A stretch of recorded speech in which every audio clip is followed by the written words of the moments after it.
Hello, this is Mark Reier, and for the next hour, I'll be reading from the August 20th issue of the New York Times, a Niagara Frontier radio reading service. Okay, getting started. First article, Trump's order to cut military exercises with South Korea carries risks, experts say. President Trump's decision to curtail the military exercises came as allies questioned the U.S. commitment to long-standing alliances. For years, the U.S. and South Korea militaries have participated in one of the largest military exercises in the world, with thousands of troops from both countries preparing for possible North Korea aggression. On President Trump's orders, the Pentagon curtailed this year's exercises and scaled back some live fire components of the drill, which were already underway. Current and former military officials say the move is likely to undercut U.S. military readiness in the region at a time when allies are questioning the Trump administration's commitment to long-standing partnership and countering China. The president's decision is also unlikely to affect the person he hoped to sway, North Korea's dictator, Kim Jong-un. The exercises, called Ulchi Freedom Shield, usually run for 11 days and have sometimes included 17,000 or more U.S. troops and 50,000 South Korean troops. In past years, the sessions have featured some computer simulations carried out in a large bunker south of the capital, Seoul, intended to check the Allies' readiness to repel a North Korean attack. This year, some 18,000 South Korean troops were to take part in Ulchi Freedom Shield. The Pentagon has not said how many American troops had been expected to participate. While both countries have insisted that the exercises were defensive in nature, Mr. Kim has long called them provocative. North Korea's foreign ministry has condemned the drills as a rehearsal for an aggressive war. The country conducted 2 ballistic missile tests off its east coast this month, vowing to respond to a new level of a threat with a new level of a deterrent. Mr. Trump seemed to agree with North Korea, saying in a post on Sunday that the country under Mr. Kim had been unthreatening and respectful while he has been president.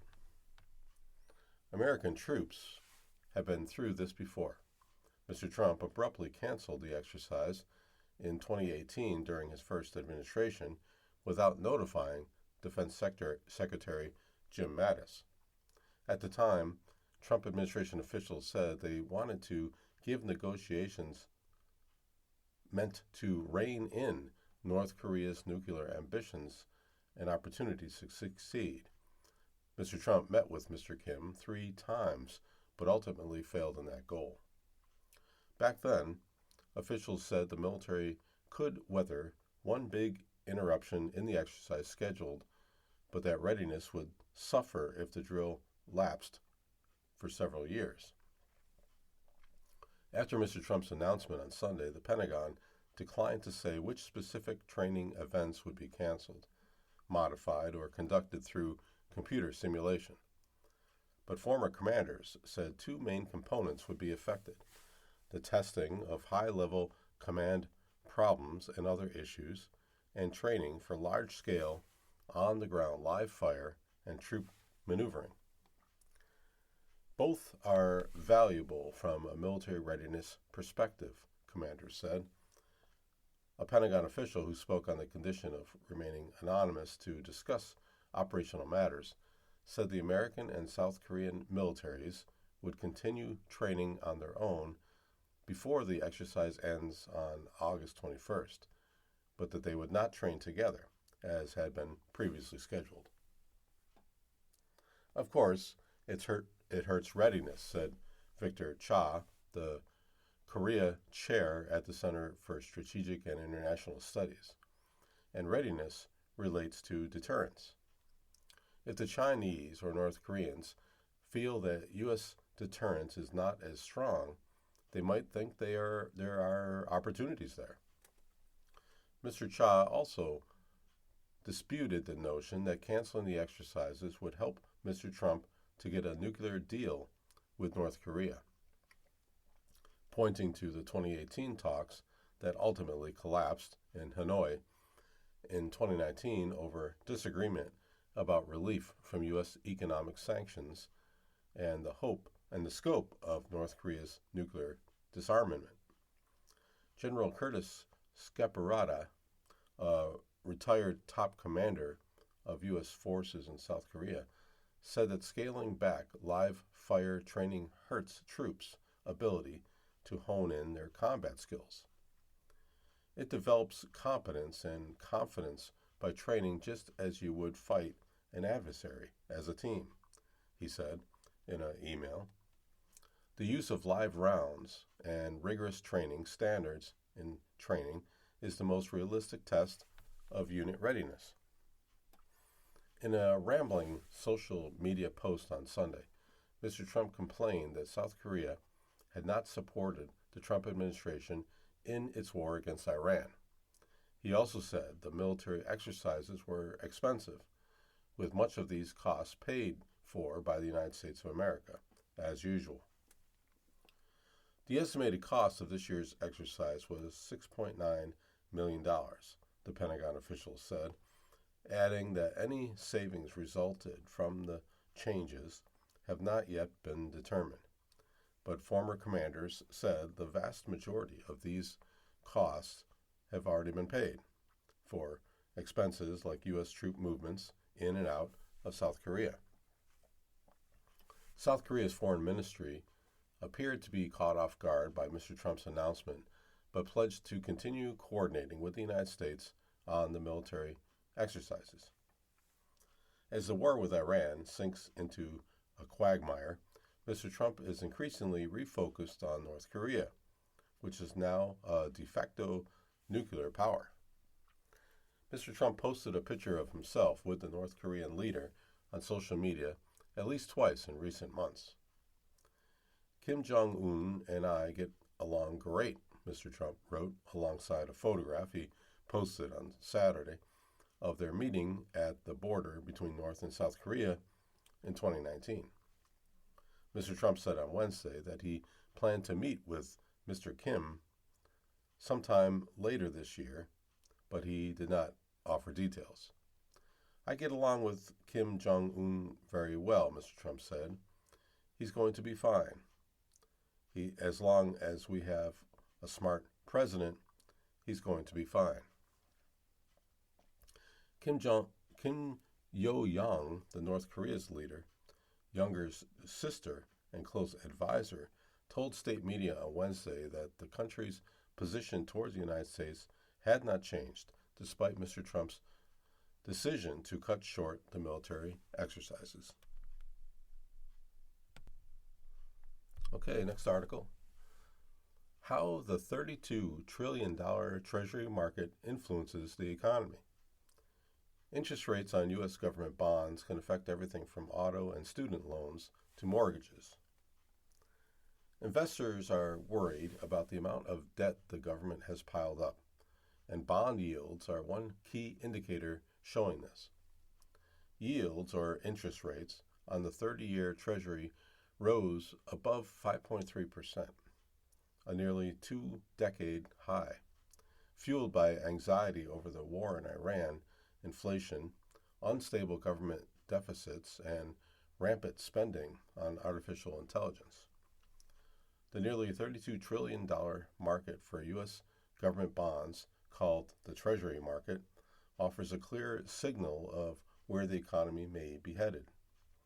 More specifically, it's the yield of the 10-year Treasury note that tends to send the temperature for consumer interest rates, including mortgages and auto loans. They can affect everything from student loans to the housing market. The yield on the 30-year Treasury moves in sync with the 10-year bond.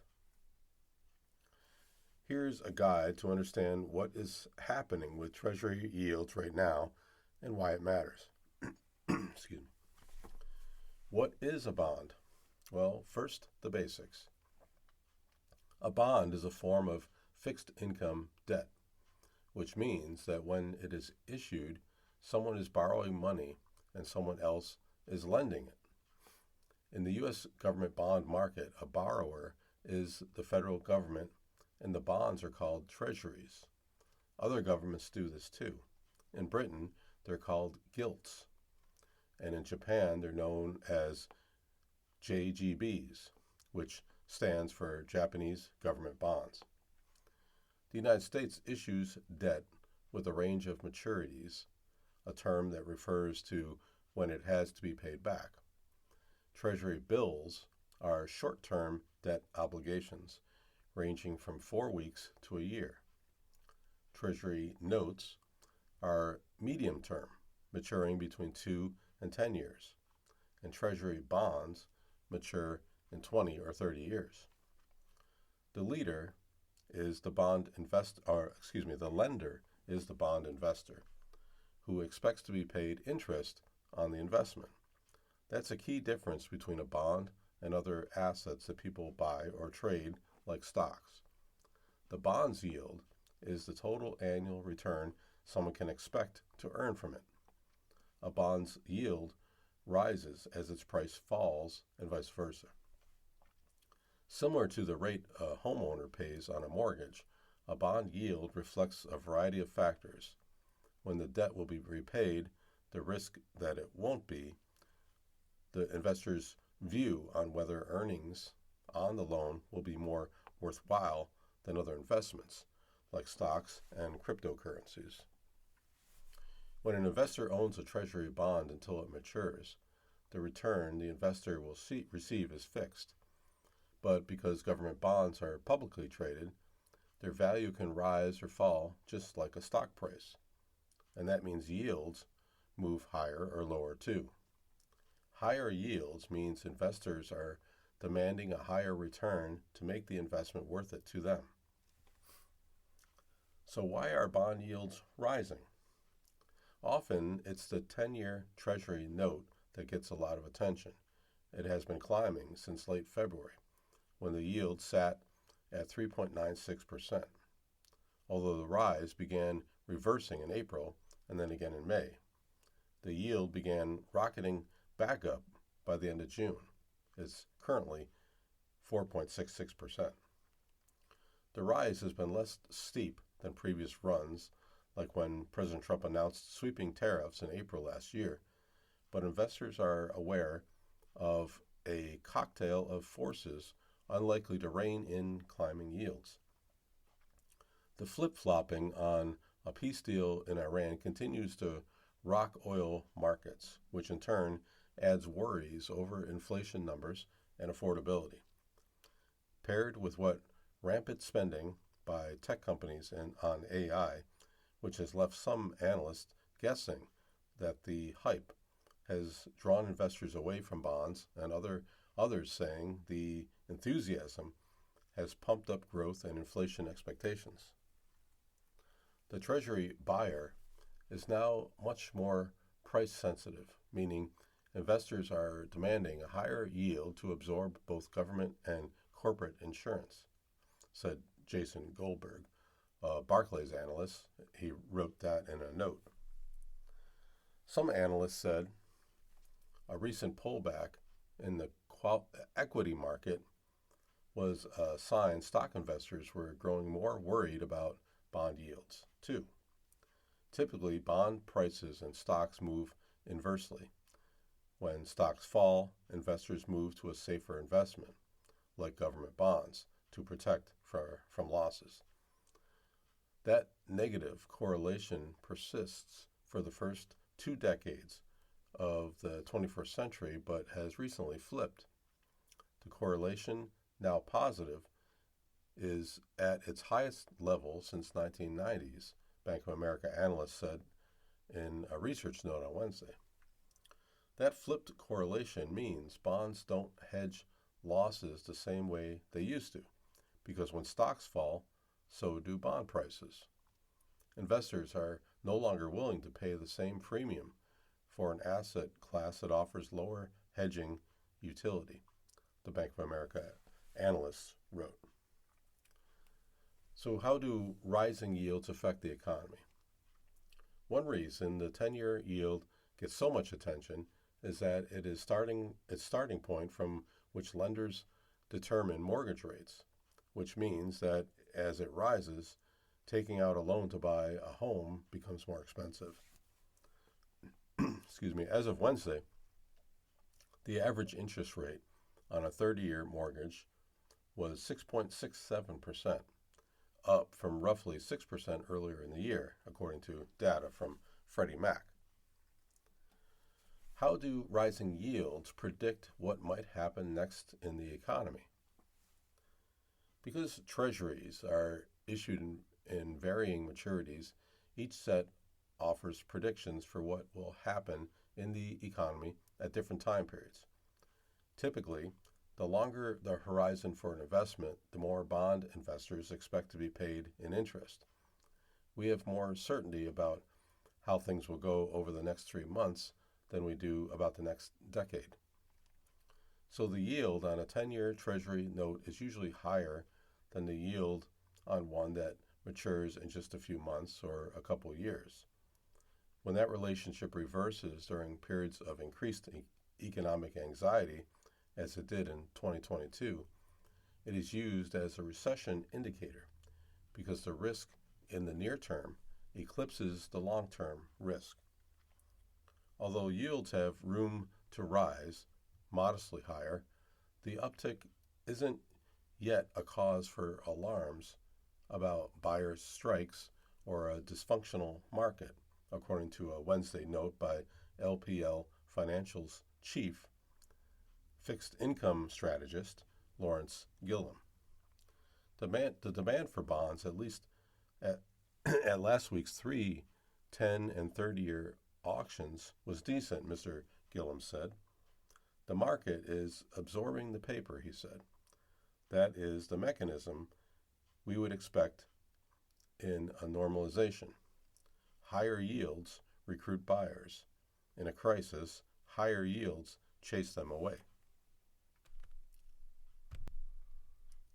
You are listening to a reading of articles and features from the New York Times on the Niagara Frontier Radio Reading Service. Okay, next article. As Iran and U.S. settle into an uneasy standoff, who will blink first?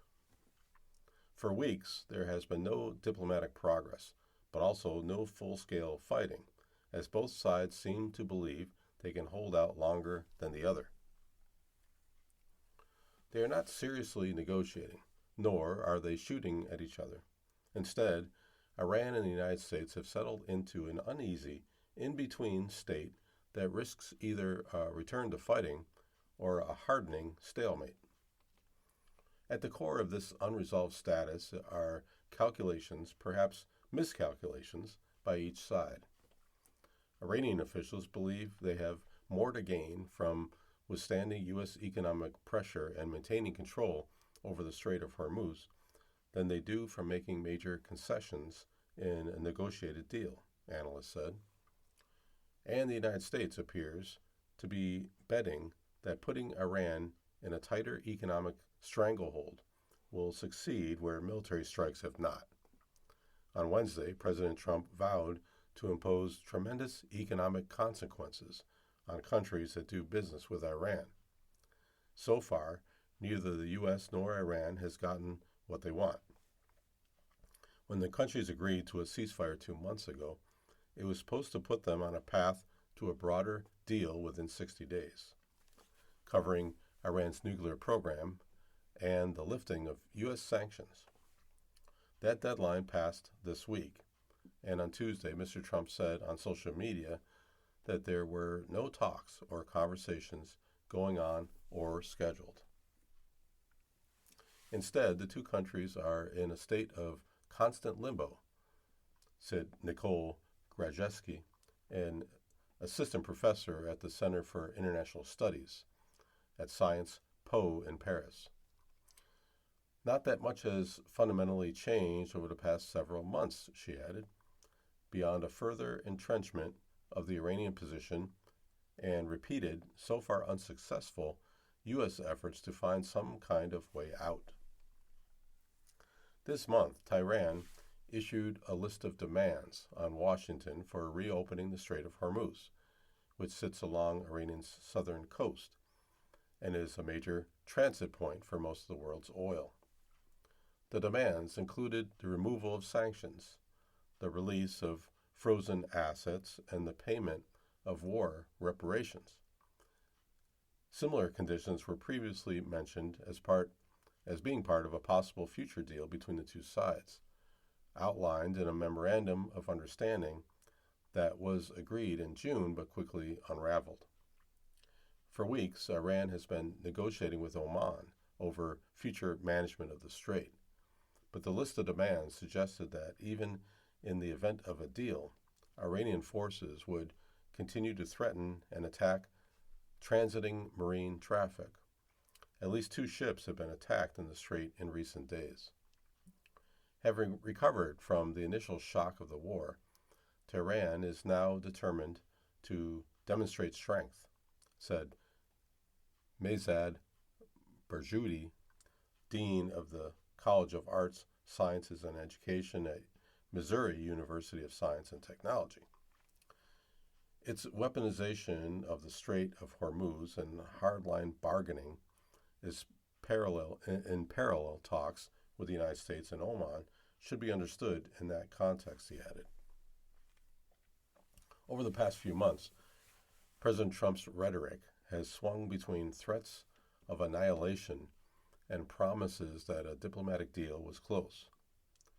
If that approach was meant to scare Iranian officials into making concessions, it seems to have had the opposite effect. They appear to have become convinced that Mr. Trump is unwilling to fully relaunch a war that threatens to raise oil prices and has been unpopular with the American people, especially before midterm elections. Iran appears to believe the United States will eventually tire of an expensive, open-ended confrontation, says Alex Vatanka, a senior fellow at the Middle East Institute, a Washington-based research organization. At the same time, the United States has emphasized the economic pressure on Iran. Mr. Trump's son-in-law and envoy, Jared Kushner, told Fox News on Monday that Iranian officials were not showing any interest in doing something that makes sense for us. When asked where talks stood, he pointed to a naval blockade aimed at further hobbling Iran's economy as Mr. Trump's current focus. On Tuesday, Mr. Trump said on social media that the blockade remained in full effect. He also asserted that the strait was fully open, even as maritime officials noted the attacks on ships recently. U.S. Treasury Secretary Scott Bessent said in an interview with Newsmax recently that his department planned to apply measures that have never been seen in the history of the economic isolation of a country. Iran's rulers have surveyed international economic pressures before. They've survived them. Though they did agree to concessions on their nuclear program in 2015 after ratcheting up of sanctions during the Obama administration. Given Tehran's stance so far, the immediate cost of sanctions will most likely be borne by the Iranian people, who are already contending with sky-high inflation and struggling to afford basic goods. In the face of American sanctions, Iran will try to transfer the resulting economic pain onto its population for as long as possible, betting that Washington will blink first. Iran's supreme leader, Ayatollah Mojtaba Khamenei, has appointed hardline loyalists to key military positions, signaling his intent to keep the country on a war footing. A renewed conflagration would probably drag the country into energy infrastructure, U.S. bases in the Middle East, and commercial shipping. For now, it appears just as likely that the stalemate will continue with the core issues unresolved, including Iran's nuclear program and the Strait of Hormuz. The longer this limbo persists, the more entrenched it becomes, and the harder it is to construct an off-ramp that either side can present as anything other than a concession. Okay, and now on to an article, similar topic. Oil prices jump after Trump's latest Iran threat. Oil prices rose to their highest levels in a month on Thursday after President Trump claimed he would level tremendous economic consequences on the countries that did business with Iran.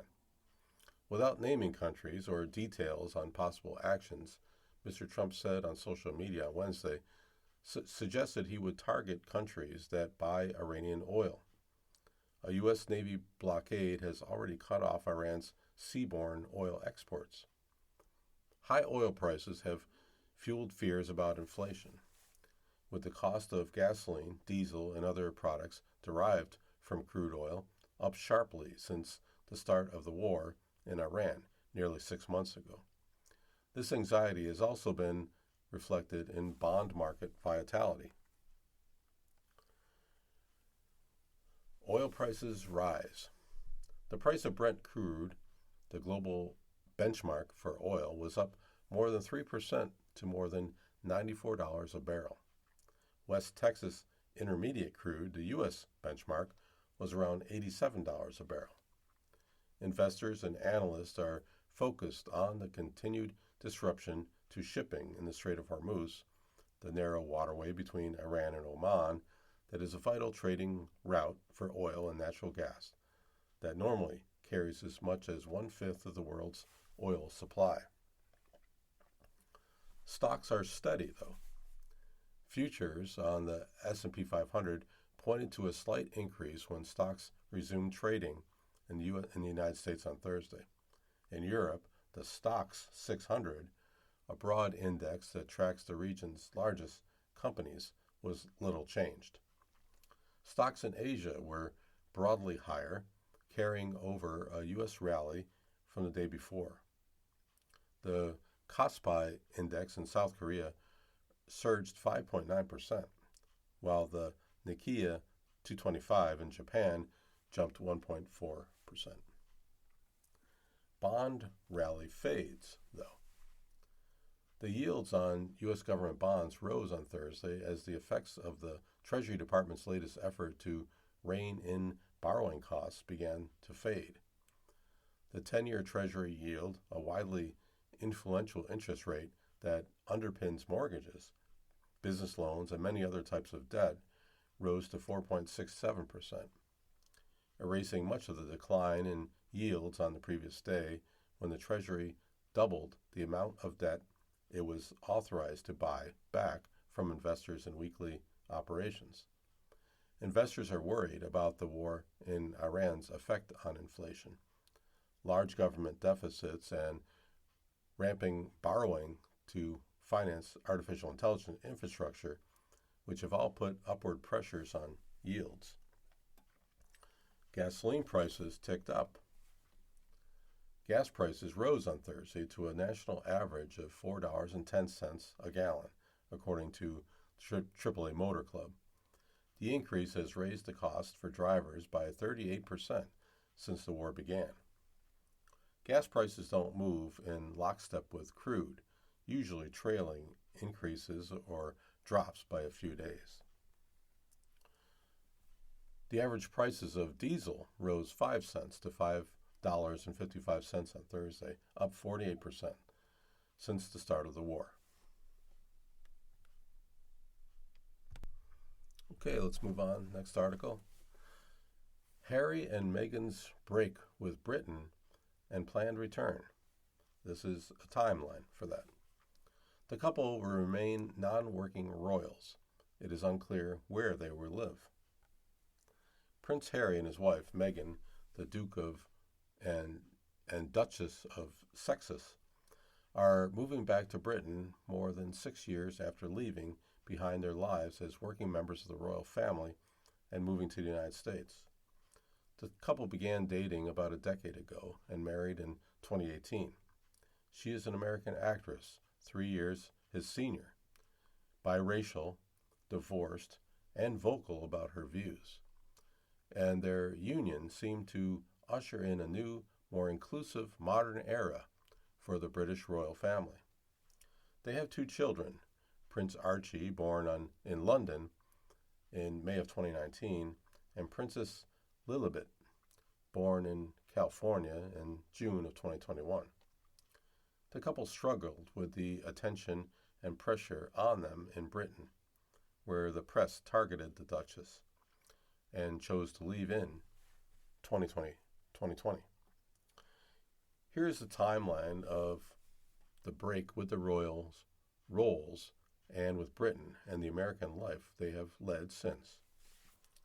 In October 2019, Meghan and Prince Harry say they were taking 6 weeks off from royal duties later in the year and soon after celebrate their newborn son's first Christmas on Vancouver Island in Canada, privately. In retrospect, the holiday hinted at things to come. In January of 2020, the Duke and Duchess of Sussex announced their intentions to carve out a progressive new role in the British monarchy, saying they will step back as senior members of the royal family and work to become financially independent while continuing to fully support Her Majesty the Queen. They did not get clearance for their announcement from Queen Elizabeth II, and their remarks set off a crisis in the royal family. Buckingham Palace says soon after that the couple will stop using their loftiest royal titles, giving up state funding and repaying at least $3 million in taxpayer money that has been used to refurbish their official residence at Windsor Castle. In March of 2020, the couple takes part in their final engagement as working royals. As of March 31st, they are no longer full-time working members of the House of Windsor. In September of 2020, the couple, having resettled in California, unveiled new Hollywood careers. They found a production company, later named Archewell Productions, and signed a multi-year deal with Netflix to make documentaries, docu-series, feature films, scripted shows, and children's programming.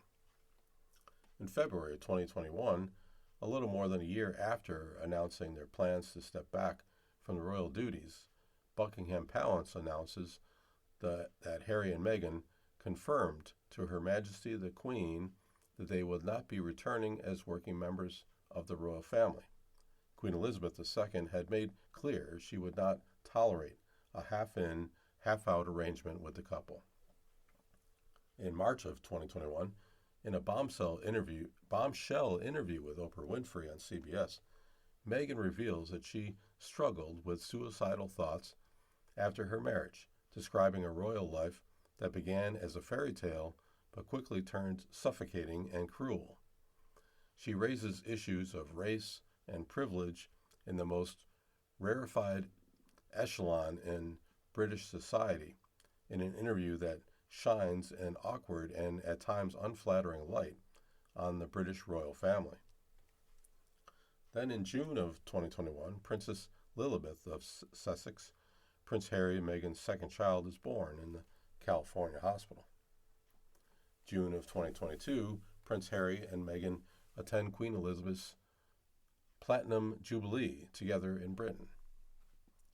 In September of 2022, Queen Elizabeth II dies, and Mary and Meghan attend the funeral, where Meghan's every move is scrutinized, particularly following revelations over the years of tensions between her and her husband and his brother, Prince William, and his wife, Kate Middleton.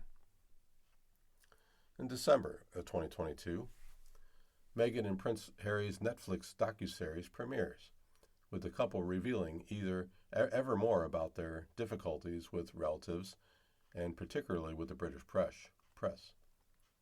January of 2023, Prince Harry releases his memoir, Spare, revealing his own struggles with with members of his family. In May of 2023, Prince Harry attends the coronation of his father, King Charles III, without his wife, who stayed in the United States. He left shortly after the event. Now in March of 2025, Meghan launches a lifestyle show on Netflix called With Love, Meghan that shows her cooking, gardening, and hanging out with friends. It airs for 2 seasons, followed by a Christmas special. This past March, Meghan's accompanying lifestyle brand As Ever, and Netflix announces a brand is going independent. In August of 2025, the production company for the Sussexes signs a new Netflix deal worth less for the royals than their last arrangement. Then in July of 2026, the Duke and Duchess and their 2 children meet for the first time in years with King Charles III and Queen Camilla, according to Buckingham Palace. The visit, a sign of a detente between Harry and his father, prompts speculation about whether the couple is making its way back in the fold. And then finally, in August of 2026, Prince Harry and his family are moving back to Britain in the upcoming weeks. 2 people familiar with their decisions told the Times. King Charles III was informed of the decision earlier, though it was not discussed when the Duke and Duchess visited Britain over the summer. Harry and Meghan will remain non-working royals. You are listening to a reading of articles and features from the New York Times on the Niagara Frontier Radio Reading Service. Okay, next article. From COVID to cancer, how Moderna's stock jumped 177% in a day. The company's fortunes cratered as demand for COVID-19 vaccines plummeted, but it was busy working on something else. COVID vaccines made Moderna a household name, but the company's fortunes cratered as demand for the shots plummeted. Hostility from the Trump administration also spooked investors. As of Tuesday, the company's stock had fallen nearly 90% from its peak, a loss of $170 billion in market value. All the while, the company was quietly mounting a comeback in cancer. On Wednesday, those efforts began to pay off in a big way. Moderna and the big drug maker Merck reported that their experimental cancer vaccine extended the time before melanoma reoccurred in a clinical trial, the first late-stage study of its kind to succeed. The 2 drug makers announced their success in news releases without providing numbers that would indicate how much patients had benefited.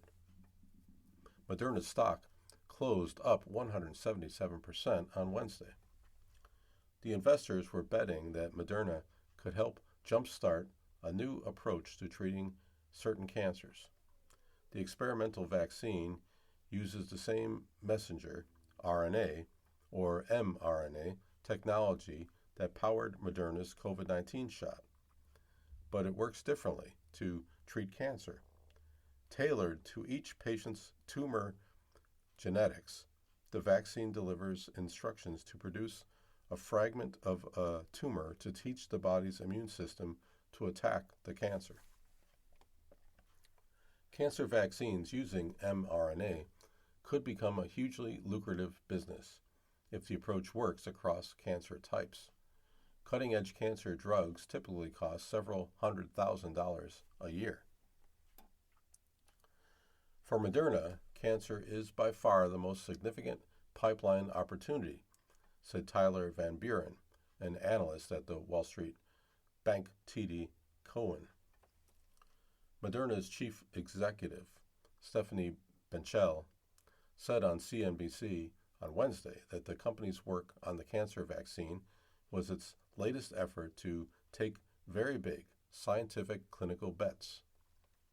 The prospect of using mRNA vaccines to treat cancer has tantalized researchers for decades, but momentum in the field has accelerated only recently, as manufacturing and other technology has improved, thanks in part to investments during the pandemic. As of last year, more than 60 cancer vaccines using rMNA or similar technology were in development, being tested in more than 120 clinical trials, according to one count. Many of those studies are funded by philanthropies, the government, and smaller biotechnology companies. 4 major drug makers are leading the development efforts. 2 are Moderna and Merck, whose collaboration on the approach dates back decades. They are also testing the same vaccine as a therapy for cancers of the lung, kidney, and bladder. In the study, whose results were announced on Wednesday, the cancer vaccine was given in combination with Keytruda, Merck's blockbuster cancer immunotherapy. BioNTech, another developer of an rMNA vaccine for COVID, is working with Roche's Genentech unit to develop a vaccine to treat cancers of the pancreas and the colon. Results from a small safety study of that therapy in pancreatic cancer generated excitement this spring. The approach has historically been seen as risky. The manufacturing is complex. The politics are fraught, and there had been little evidence it would work. Other large major cancer drug makers like Pfizer and Bristol Myers are not working on rMNA vaccines for cancer. Under Health Secretary Robert F. Kennedy Jr., the Trump administration has made a series of funding and policy changes hostile to rMNA technology. A year ago, the federal government canceled nearly $500 million worth of contracts and other funding for rMNA technology. These political headwinds were serious, and it caused a lot of companies to take great pause, said Jeff Collar, a scientist who works on rMNA at Johns Hopkins University. Dr. Collar advises several small rMNA companies and is on the executive committee for the Alliance of rMNA Medicines, which is a trade group. But the administration has signaled it may be more open when it comes to rMNA for treating cancer.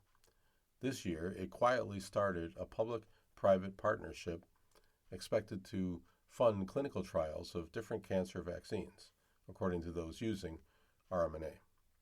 The Department of Health and Human Services did not return a request for comment on Wednesday about the status of that initiative and how much funding the department has granted.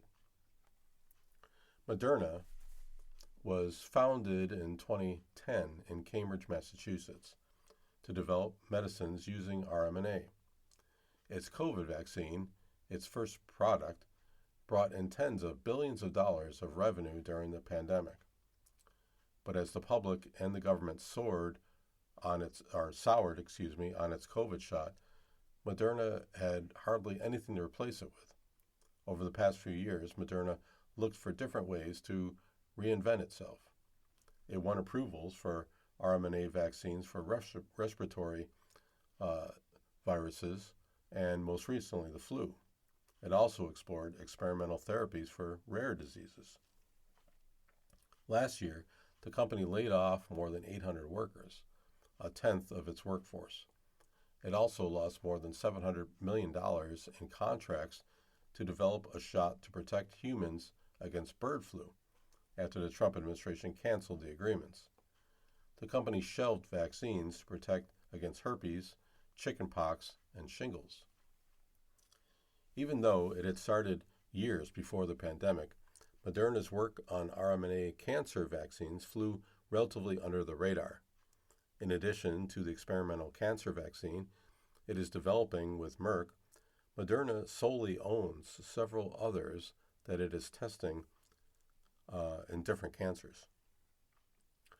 People started to pay attention as Moderna and Merck began presenting promising results from mid-stage clinical research, said Andrew Tissé, an analyst at the Wall Street bank Jefferies. Now, Moderna is back in the spotlight. Crucial questions remain with the promising results in melanoma, which has repeatedly proved to be more responsive to treatment. Hold up in cancers that are tougher to treat. And will the detailed results look as good as the companies make them sound on Wednesday? The drug maker said they would present the full data soon at a medical meeting. But now that an RMNA cancer vaccine appears to have succeeded, Dr. Van Buren of TD Cowen said he anticipated that drug makers would flock into the technology. Now that this trial was successful, he said, I definitely think we can expect more investment by other pharma companies. Okay, next article. More of Trump's chosen candidates fall in GOP primaries. A series of recent losses has eroded the president's winning record, raising new questions about his hold over the party's voters. This spring, President Trump easily dispensed with Republicans who had crossed him in a display of raw power that seemed to underscore his iron grip on the party's base. One by one, Senator Bill Cassidy of Louisiana, Representative Tom Massie of Kentucky, and Senator John Cornyn of Texas all fell to challengers backed by Trump. The spring of retribution, however, has given way to a more complicated summer. A series of losses by Trump-endorsed candidates has eroded his winning record, raising fresh questions about whether a president approaching lame duck status can still exert as much control as he wants over his party's voters. Here are some of those races. When voters and candidates ignore the president, Mr. Trump sees himself as a kingmaker who can elevate a candidate above the pack. That was not what happened on Tuesday night in Florida's 19th Congressional District. There, the president picked Catalina Loff, a Florida transplant aligned with the Make America Healthy Again movement, only to see her lose to a local media mogul, Jim Schwartzel. His seal of approval was also not enough to prop up Representative Corey Mills of Florida, whose campaign for re-election floundered under a cloud of investigations involving his treatment of women. Mr. Trump endorsed Mr. Mills in February. On Wednesday, after Mr. Mills lost to a former local news anchor, the president posted on Truth Social that he had tried to persuade Mr. Mills to drop out of the race, but was unable to do so. Mr. Mills is not the only lawmaker Mr. Trump has been unable to push out of a campaign. Another embattled ally, Representative Max Miller of Ohio, also shrugged off the president's warnings about his scandal-plagued run for re-election. And one more loyalist, Representative Andy Ogles of Tennessee, lost his bid for re-election this month after he faced a backlash for anti-Muslim and anti-immigrant remarks. Trouble in governors' races. The president has particularly struggled this year to pick winners in governors' races. His initial picks have lost in 5 statewide contests in recent months. In Wyoming on Tuesday night, a rancher and veterinarian who promised to lower the temperature of the state's intra-party brawls beat a Trump-backed candidate who vowed to stock the state government with bulldogs. Last week, the election denier Mike Lindell fell short in his Trump-supported bid to be the Republican nominee for governor in Minnesota. Earlier in the summer, candidates who Trump endorsed faltered in governors' races in Iowa and Georgia, his initial pick for governor, lost in South Carolina, too. Trump has, however, picked the winners in key battlegrounds for governor. A longtime ally, Representative Andy Biggs, handily beat a more moderate Republican in Arizona. And the president's pick for governor in Michigan, John James, will face Jocelyn Bessent, the Secretary of State, in November. Another test in South Carolina. Senator Darlene Graham of South Carolina, who was appointed by Governor Henry McMaster to temporarily fill the vacancy left open by the death of her brother, Lindsey Graham, is running for a full term with the support of Mr. Trump. But she did not earn enough votes to avoid a runoff and had a rocky debate performance on Tuesday night. Mr. Trump is headed to Myrtle Beach, South Carolina, to campaign for her on Friday. Okay, one more article for today. When depression resists treatment. If multiple antidepressants haven't helped, there are other avenues to explore. When Juan Rivera was in college, he noticed that the activities he loved, such as going out with friends, had stopped making him happy. I would be with my friends, but not enjoy it fully and just sort of feeling flat, he said. On bad days, he could barely get out of bed, much less summon the motivation to leave the house. Mr. Rivera, now 35, discussed his struggles with a psychiatrist. She evaluated him, diagnosed him with depression, and prescribed an antidepressant. It didn't work. Over the next few years, she prescribed several others, but those didn't help him either. Mr. Rivera, an immigration attorney in Miami, suffers from what most clinicians would call treatment-resistant depression. There is no broadly accepted definition of the condition, and there can be various degrees of treatment resistance, said Dr. Gerald Sanakra, director of the Yale Depression Research Program. But many doctors, he said, consider depression to be treatment resistant if a person has not experienced at least a 50% improvement after trying 2 different antidepressants in such, each for 4 to 6 weeks. Despite its name, treatment-resistant depression can improve and even be cured, experts say. A number of therapies, often in combination, have been shown to help. So why depression can resist treatment?